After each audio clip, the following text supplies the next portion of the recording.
Assalamualaikum warahmatullahi wabarakatuh, pet lover dimanapun Anda berada.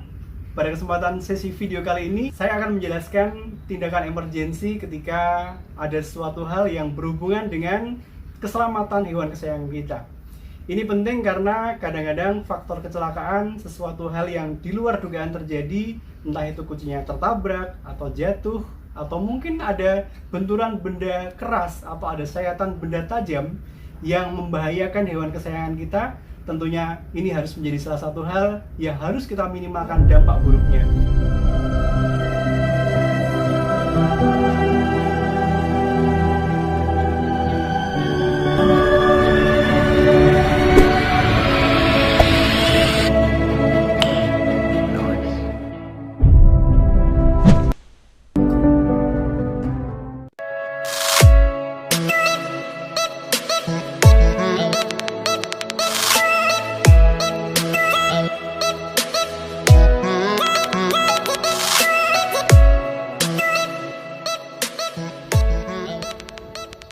Hal-hal yang sifatnya emergensi atau gawat darurat bisa saja terjadi pada hewan kesayangan kita yang benar-benar di luar dugaan kita dan bisa terjadi di mana saja. Atau pada suatu ketika kita melihat ada peristiwa yang membahayakan keselamatan kucing atau anjing karena ada kecelakaan. Tentunya ada hal-hal yang harus kita lakukan ketika menjumpai kejadian tersebut agar peristiwa tersebut tidak membahayakan nyawa dari anjing ataupun kucing yang kita jumpai. Saya sengaja membawa kucing kesayangan saya, ini namanya Louis. Saya bawa sendiri dari rumah ke klinik, walaupun tadi di mobil dia agak berontak.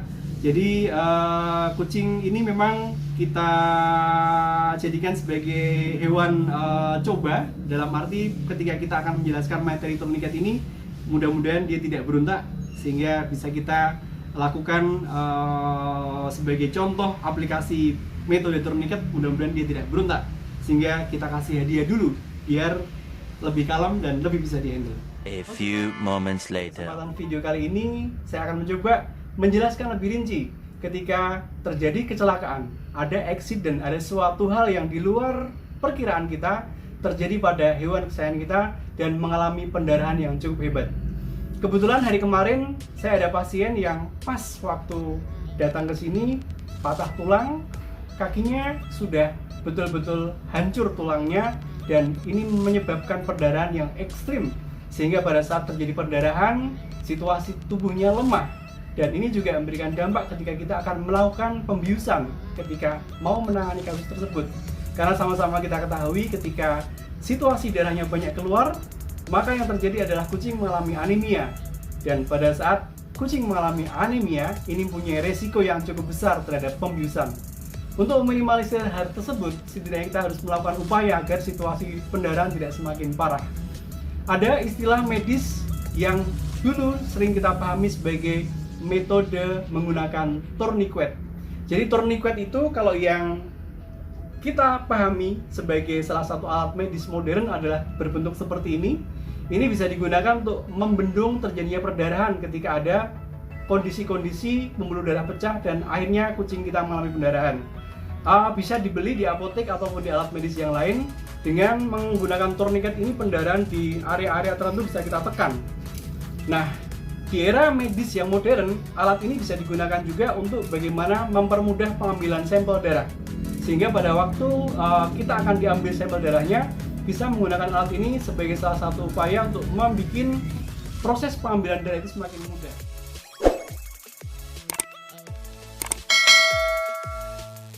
Ini berawal dari situasi pada zaman perang dahulu ketika emergensi terjadi, banyak perdarahan-perdarahan, maka konsep tourniquet itu dilakukan sedemikian rupa untuk menghentikan perdarahan. Prinsipnya adalah bagaimana ketika kita melihat hewan kesayangan kita mengalami perdarahan, maka kita harus segera berupaya semaksimal mungkin agar perdarahan tersebut bisa terhenti. Karena semakin banyak darah keluar akan semakin berbahaya terhadap keselamatan nyawa atau bahkan bisa menyebabkan kematian. Sehingga kita harus menghentikan proses perdarahan itu sendiri. Selain menggunakan tourniquet, kalau di rumah ada sudah kita siapkan alat tourniquet seperti ini, kita bisa menggunakan tourniquet untuk membendung ketika ada perdarahan di area-area terutama di kaki, depan ataupun kaki belakang. Namun kalau dalam suatu kondisi tertentu, mungkin di tengah jalan, mungkin di tengah hutan, atau dimanapun tempat yang tidak ada alat turniket seperti ini, kita bisa menggunakan tali.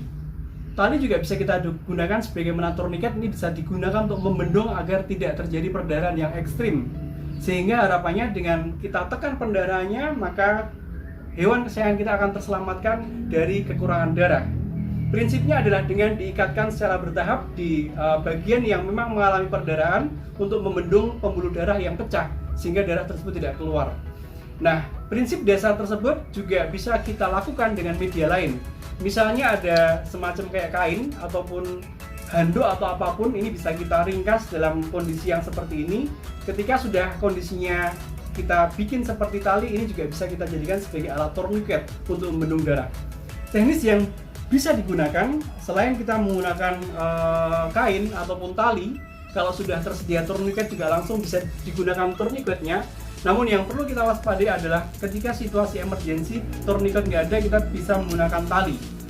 Kasus yang kemarin saya jumpai adalah ketika situasi kaki belakang hancur, tulangnya juga pecah, pembuluh darahnya pecah, maka kita bisa melakukan penggunaan tali ini sebagai media untuk kita jadikan sebagai alat tourniquet.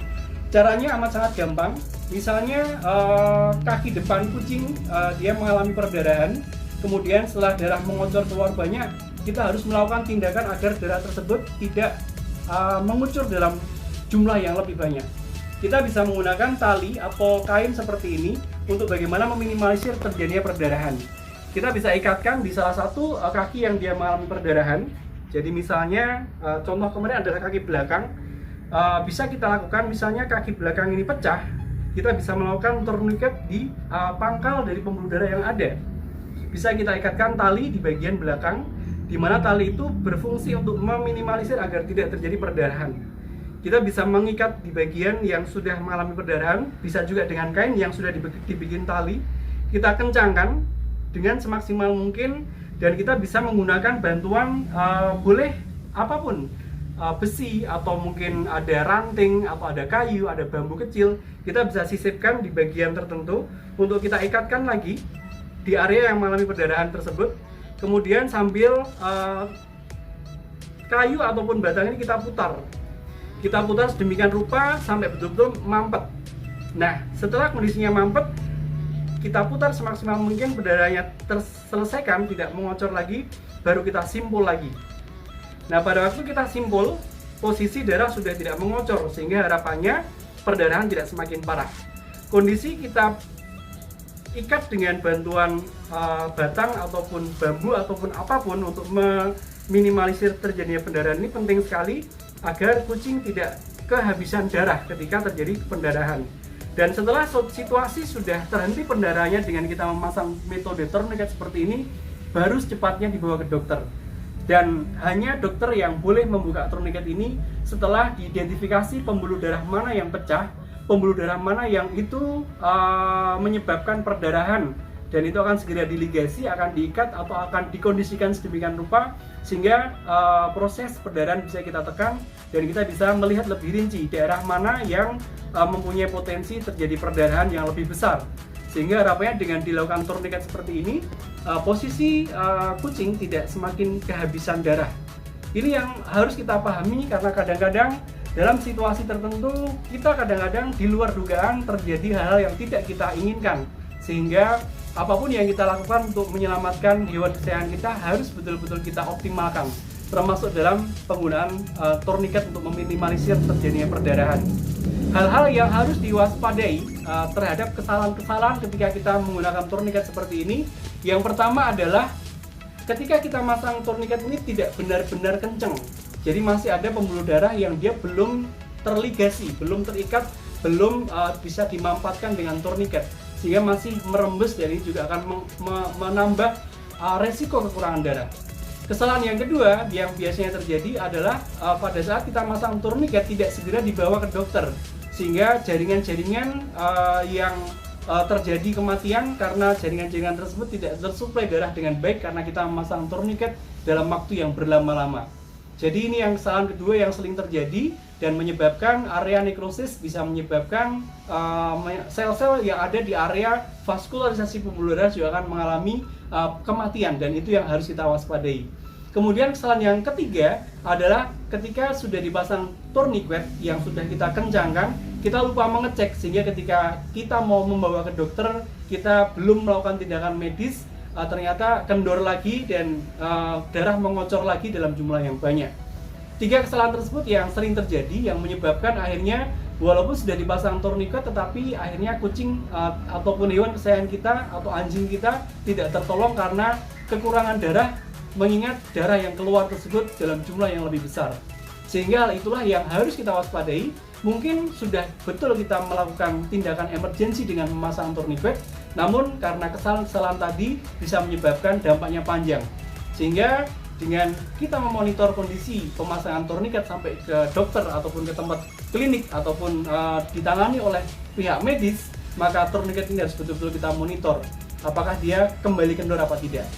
Sehingga dengan pengetahuan ini setidaknya kita bisa meminimalisir resiko terburuk kekurangan darah akibat adanya pecahnya pembuluh darah. Hal tersebut penting sekali karena semakin banyak darah yang keluar, maka akan semakin fatal terhadap keselamatan hewan kesayangan kita. Mudah-mudahan informasi ini bisa bermanfaat, dan jangan lupa selalu monitor kesehatan hewan kesayangan kita, lakukan vaksinasi secara tertib dan pemberian obat cacing sesuai dengan jadwal, periksa secara rutin ke dokter hewan. Ayo ke dokter hewan, terima kasih. Assalamualaikum warahmatullahi wabarakatuh.